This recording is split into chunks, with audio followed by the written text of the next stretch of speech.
Hi, I'm Melissa from Woods and Wool, and today I have lots of exciting things to share with you. I'm going to show you what's on my hook now, and I'm going to show you some new yarns, new hooks, and I also asked you all for some questions over on Instagram, so I've got several of your questions picked out to answer at the end.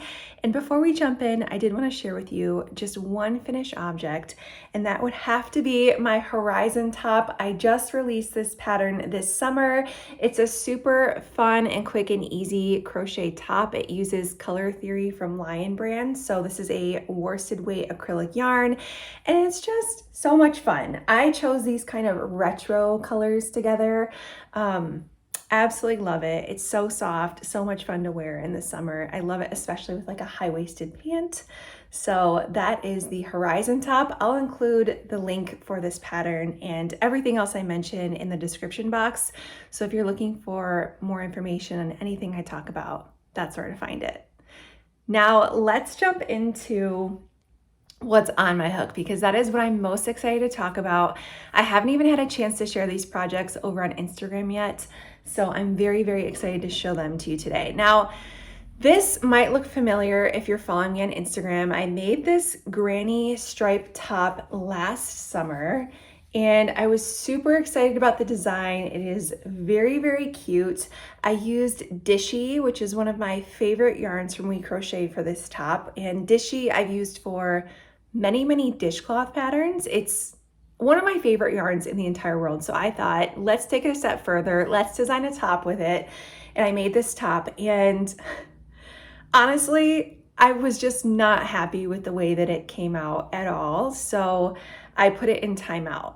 Now, it's very cute, don't get me wrong, but some of the mistakes I made are, I really like some positive ease, and I wanted this to be like a flowy, cute tank top. There's a really cute side split at the bottom, and I thought that this would be just so fun and easy to wear, but I made a mistake when I chose this yarn for it. Now, I'm not saying Dishy would be bad for a garment, but for what I wanted, it just, when I put it on, it's like very thick and stiff and heavy, and you can probably even see it here on camera. I mean, it's, when I fold it a couple times, like it's thick. It's just not something I would wear. And so I kind of set this aside and thought maybe I would find another yarn to make this top with in the future, because I just wasn't happy with the end result on this. I love the concept, but I knew that this just wasn't something I was going to be happy taking to pattern testing or tech editing or releasing the pattern. I just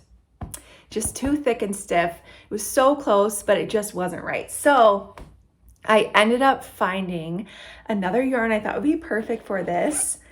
And I have my little whip here in my little whale bag that I am so excited to show you. I just started it, so it's still a baby.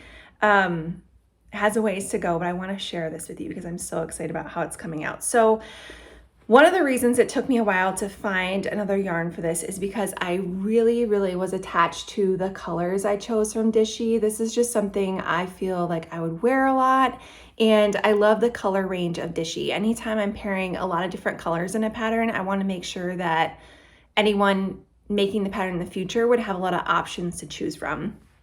So when I was looking for another yarn, I really loved that color palette, and I also wanted to make sure I could find a yarn that had a lot of different colors.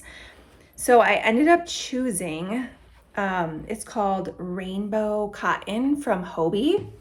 And you can see the colors I chose are super similar. So we have, again, like a really nice kind of earthy blue, a pretty rust color, and then just like a natural ivory shade. This yarn is sport weight, so it's quite a bit thinner. You can even just see it in my hands. I mean, it's so drapey and soft. And one of the reasons it's so soft and I chose it for this is because it is a cotton bamboo blend. So I believe it's like a 40-60 blend. I can't remember if it's more cotton or bamboo, but it's just like so drapey and soft and light. And if I hold it up next to this one, you can see the sport weight, the stitches are a little bit smaller, but we're still getting that same look. I mean, I really couldn't have chose something more similar in terms of the color, but I'm so happy with how it's coming out so far. I also am making some changes to the design. So I mentioned on the first one, I just made it too oversized. So on this one, I'm making it, it's gonna be, I think, between 2 and 4 inches of positive ease. And on my first version, it was about 6 to 8 inches of positive ease. So just, again, it didn't work with the yarn. It just didn't all work together in the end. And I think with this one, the decisions I'm making with a little bit less positive ease, so 2 to 4 inches positive ease, this lighter weight yarn, I'm just very excited about it. So this is where I'm at now. I'm still gonna be keeping one of my favorite features from my first version, which is that side split. So I'm very excited to see how that comes together. And I'll show you on the first version. This is what the armhole and the side look like. So it'll have that cute white border here. And then we've got the side split, just real cute. I'm so excited about it. And thankfully I did write meticulous notes with this. So I have quite a bit to go off of as I'm designing the second version here. So very excited. Probably won't have the pattern out until next summer 2024, but we'll see. Pattern designing for me ends up taking a lot of twists and turns along the process. So it does take me quite a while to release a pattern. And I'll show you the yarn just in the skein form. This is what it looks like. It's very soft and lightweight. You can see right there, sport weight. So it is pretty thin, but with the granny stitch, I'm finding it works up pretty quickly. So really enjoying that. And then I have another just for fun project here that I kind of just pull out of my stash. I was taking some yarn out of my stash to give away, and I saw this yarn in my stash and I'll show it to you. It's too good to give away, but I don't know. I just haven't known what to do with it for a long time. So I have these random skeins. They're kind of messy, but random partially used skeins of comfy cotton from We Crochet. I bought this yarn back in 2016, and I made this adorable Noah's Ark baby blanket for my best friend's first baby. I'll put a picture of the blanket in this right up here. It was at the time, one of the most challenging things I'd ever made, and I was so proud of how it came out. And I've just held on to the yarn scraps for a long time. So I had all these yarn scraps from the animals I made on the blanket, and it's just a really soft, buttery yarn. I thought I would hang on to it. And here we are, 7 years later, and it really deserves to come out of my stash and be made into something. So I have decided I'm going to make a tank top for my toddler out of this. And I'm just gonna do a really fun, quick and easy tank top. I'm going to use my Tank It Easy top pattern as my kind of guide for this project. So I didn't grade that pattern to children's sizes, but I'm just gonna kind of adapt it, and it's my pattern. So I think it should be pretty easy to do. It's a very fun and easy pattern. So I'm going to be using all 5 of these colors and making a fun little toddler version of that for my daughter to wear. And I'm very excited about it. I can't remember the color order I put these in, but I did already decide on a color order, which sometimes can be the hardest part for me. So hopefully in the next few weeks, I'll get that started, and I'm hoping it's just something I can whip up and see my toddler in and have a lot of fun, because I haven't made her any clothing. I've made her several baby blankets from my moraine blanket, the minnow throw, the rainbow sherbet blanket, the nest blanket. I've made her so many baby blankets, and we love and use them all, but I've really been wanting to make some garments, both for myself and for her. So very excited to get that started. Now, those are the 2 projects on my hook right now, but I did just get some new yarn and some hooks that I'd love to show you. I was very excited to get this hank in the mail from Hello Stella. I bought this back in February, I think, from her Paint by Numbers collection. And this is actually 8 mini skeins all wound up together in this beautiful big hank. It is fingering weight yarn that is a 2-ply non-superwash merino, and I just love this color palette. I don't know what's gotten into me the past couple of years, but I'm having so much fun with color, and I saw these minis together and just thought it would be something super fun and cheerful to work on, maybe for my toddler, or I don't know. I don't have plans for it yet, so right now I'm just kind of admiring it on my shelf, but it is just so beautiful and I can't wait to work with it. And if you guys don't follow Hello Stella, she has just such a great eye for color, and I love the color palettes that she puts together. They're always very bright but sophisticated and fun, and they're just something so vibrant and inspiring to me about them. So I was very excited to get this one and cannot wait to work something up in it. Now, the next thing I have to show you is some new hooks I got. So if you've been following me for a while, you know I am a Furls girl through and through. I have used Furls hooks ever since I got my first ones back in 2017. I use them for most of my projects, though sometimes I will use a different hook. I will say maybe 5 to 10% of the time. But for the most part, I'm using a Furls streamline hook. This one is a wooden streamline, and I also love the streamline swirls, which are made of a resin material. And I saw some hooks on Instagram that were kind of similar, but a little bit different and super beautiful, and I bought a couple because I just knew I had to try them. So these are from Fire Co. Let's see if you can see the label there. And the owner and maker of the hooks, her name is Ashley. I saw these on Instagram and I had to buy a couple to test them out. So let me show you the ones I got. They come in these really nice little cases, which is perfect for shipping, but I've just been keeping them in these for safekeeping. So this is the first one I got. It is a 4mm hook in the diamond color. And from what I can tell, I think every month she releases a new hook color based on that month's birthstone or gemstone. So this one was diamond. It's a clear resin with this really beautiful just silver sparkle in it. So cute. And then the other one I got is a 5mm, and this one is the opal colorway. So they are so beautiful. Oh, just look at them. I can't wait to try these out. I actually haven't used them on a project yet. I've swatched with them, and one thing I really, really liked about them, I really want you to be able to see the tips a little bit better. Let's see if I can show you maybe against a project bag here. It's kind of hard to tell because they're a light color, but the tips I was really, really intrigued by, and they looked like something I would really enjoy. They kind of remind me of my Lantern Moon Tunisian hooks, and I just adore those. And I'll hold it up next to my Furls here. I tend to like longer hooks because I have larger hands. So these are probably about 1/2 inch shorter than my Furls hook, and I'm holding them all about the same height here. And I also noticed that, let's see, this one's an H and this one is an H, so I'll compare these two. I also noticed that the hook kind of neck here seems to be a little bit longer on the Furls. So I'm very curious once I start working with these, how I'm gonna like them. I think I'm going to love it, but sometimes you really just have to get into a project, really get like several rows in and hit a groove with the hook. And that's usually when I really fall in love with a new hook. So I'm very, very excited to try these. Again, I'll pull it up next to the Furls for any of my fellow Furls lovers out there.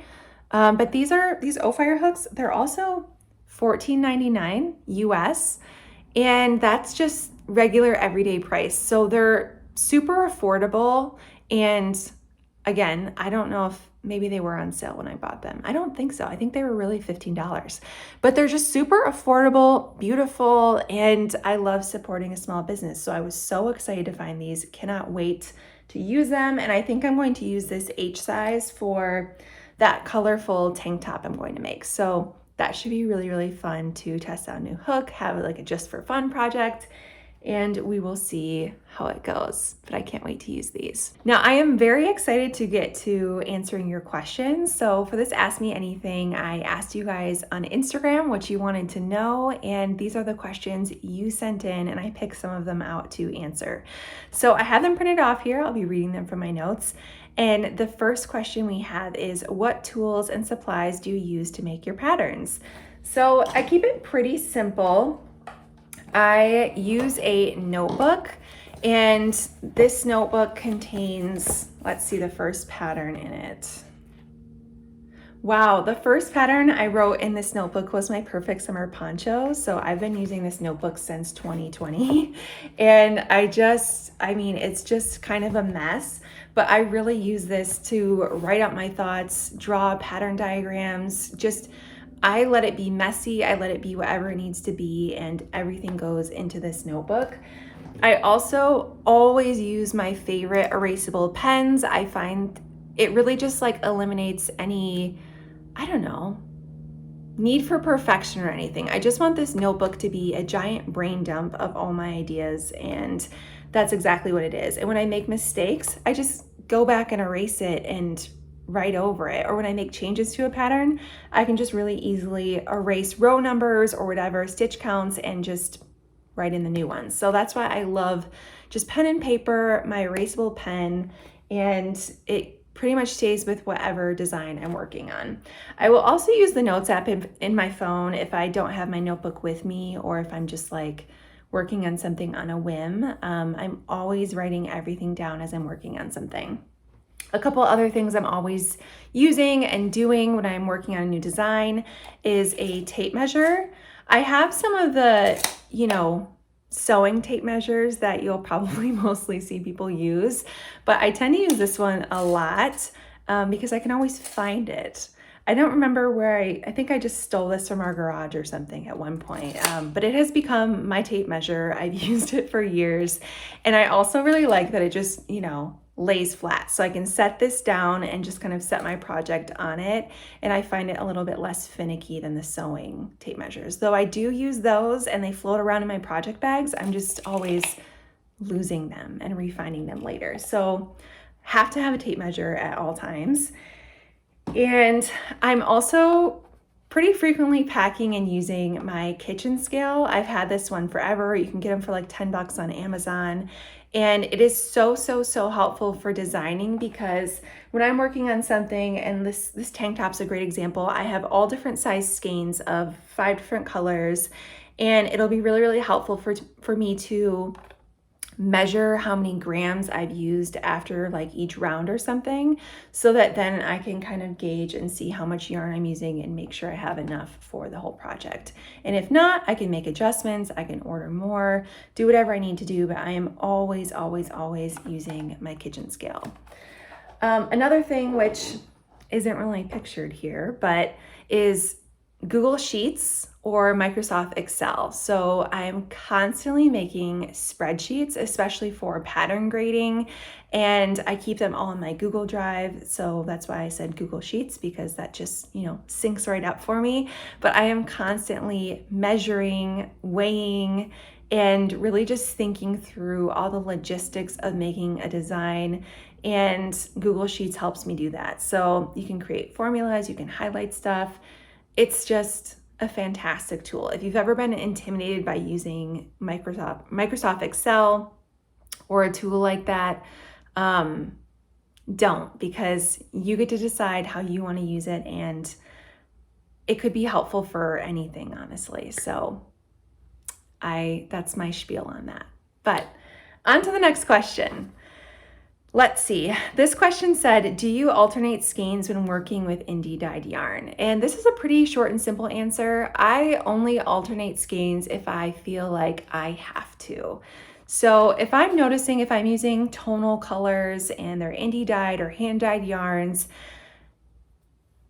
most of the time I just go for it. So my Sitka shawl is a great example. I'm trying to think of some other hand-dyed yarns I've used for a lot of things, like my One More Chapter Infinity scarf, my Venture shawl, my minnow throw. If I'm changing colors a lot with stripes, there's really no need to alternate skeins with that, because if you're using a different skein, they're not going to be next to each other. Or if you're using mini skeins, they're all different colors.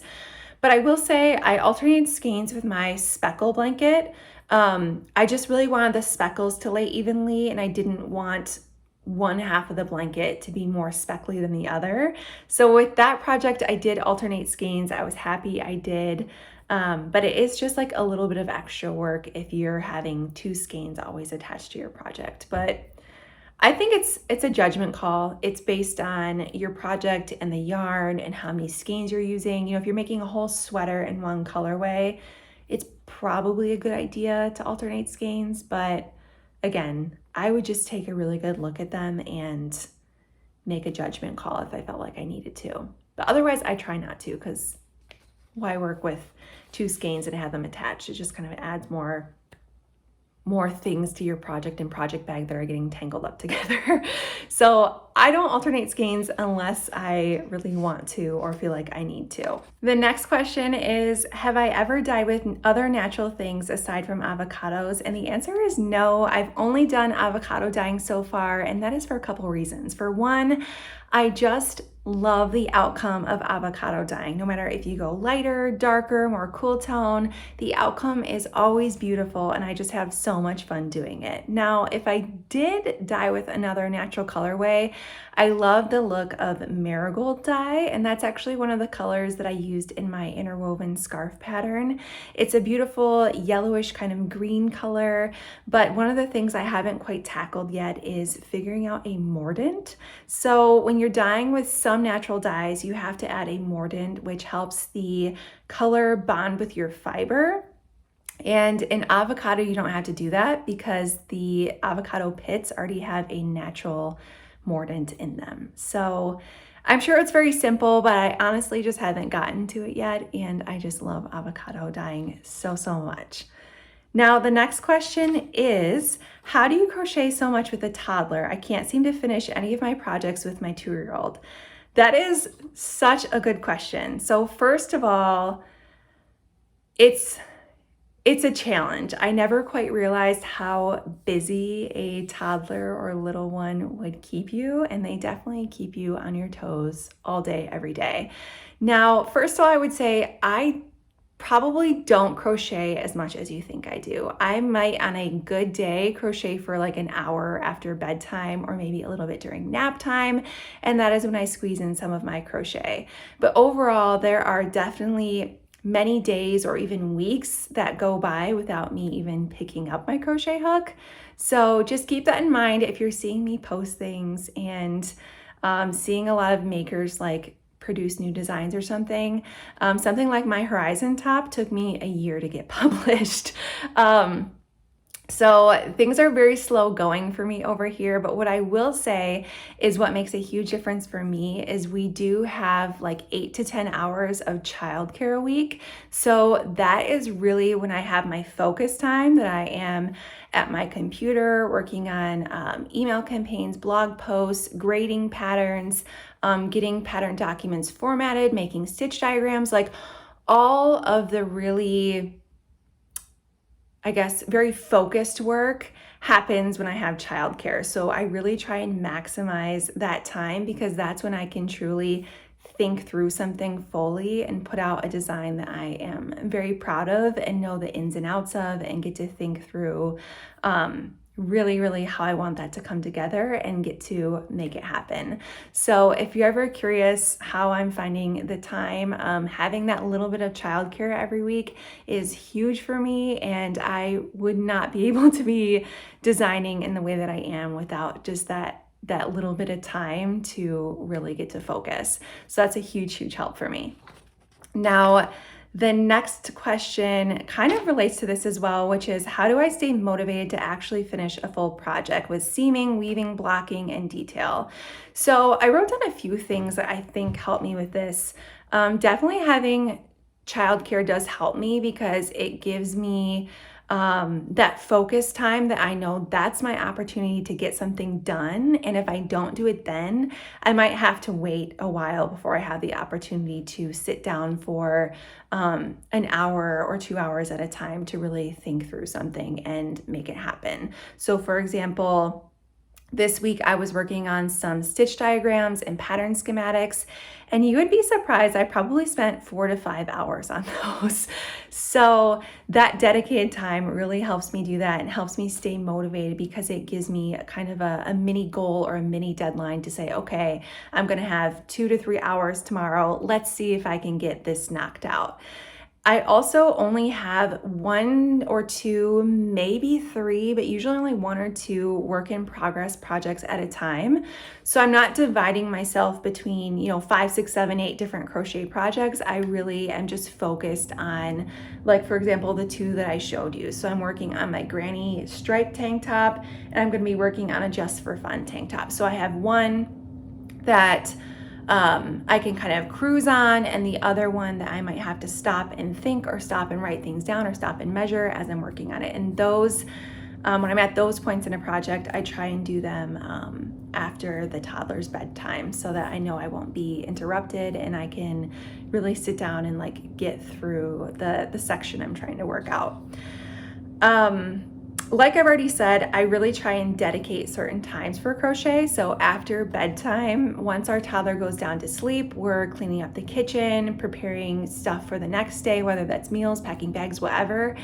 And after all that happens, if it's like 8:30 at night or something, I will just sit and crochet for like an hour and watch a TV show. And it is a real treat, let me tell you. It used to just be my everyday when I worked a corporate job. That was just like a given that I had that time in the evening. And now it truly feels like a treat that I cherish every time and never want to take for granted. I also think, again, just having deadlines or goals really helps me. So if I know, for example, when we did my horizon top pattern photo shoot, we were going on a quick little trip to Florida, and I thought, oh my gosh, it would be so cool to do these pictures on the beach while we're there, maybe if there's opportunity. And so that gave me a ton of motivation to finish that project and make sure I had it done so I could do pictures in Florida. It just different scenery than I had here in Michigan. I thought it'd be really pretty, and I was really, really happy with how that came together. Kind of similarly, if there's a deadline I'm working on, let's say for a kit with Lion Brand, or if I have something I want to wear the item for, like if it's a seasonal thing and I want to wear it before summer's over, that's always really, really motivating to me too. So deadlines help me, but I try not to overcommit myself and try and keep those deadlines very realistic so it's not overwhelming or too stressful for me. I also, when I'm working on projects, I try to put on stitch markers, especially if I'm working with a small yarn weight. I will add stitch markers like right when I pick up my project in the evening. I'll add a stitch marker on so I know where I started. And then that way, even though it feels like I may not have gotten a lot done, I can look at it after that maybe 30 minutes, hour of crocheting and see my progress. And it just makes me feel good, makes me really realize that it does add up over time because this is a slow craft, and you have to remember that it is about the journey and it's made stitch by stitch, minute by minute, hour by hour. So it just reminds me to like be patient and know that it all comes together, but one baby step at a time. The last question I was asked is, do you think you'll do anything in the fiber industry in addition to pattern writing? I love this question. I think about this all the time because I used to just think you were a pattern designer or you worked for a yarn company, and like those were the only two options. And I love seeing how many makers out there have gotten involved in the knit and crochet community in different ways. So we've got people that are fantastic working on the corporate side of companies. We've got people that specialize in tech editing. We have all kinds of hand-dyed yarns, and some people are working out of their kitchen, some have teams in studios. We've got people that make crochet hooks like the ones I showed you. There's so many facets. We have, wait a second, we have people that have sheep and alpaca farms. We have the people that spin the fiber at the mills. We have, I mean, there's just so many amazing facets to the yarn and maker community. I honestly would love to have my hands in all of them. So to answer the question, would I ever do anything in the fiber industry in addition to pattern writing? 100%. I don't say that with any sort of plan or anything, but I could definitely see myself enjoying the corporate side or enjoying other aspects of kind of the indie side of things.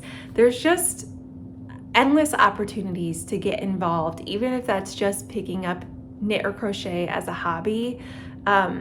I just really enjoy it, and it's such like a inspiring and cool community and supportive community to be in. So I could talk about it all day. It gives me all the warm and fuzzies. And those, I think, round up all the questions you guys asked. I loved answering them, so thank you so much for sending those in. If you're not following me on Instagram, make sure to go find me at Woods and Wool. And if you have questions for me that you'd like to see me answer in my next video, feel free to drop them in the comments here on YouTube. But that is it for today. Thank you so much for joining me, and I hope to see you again next time.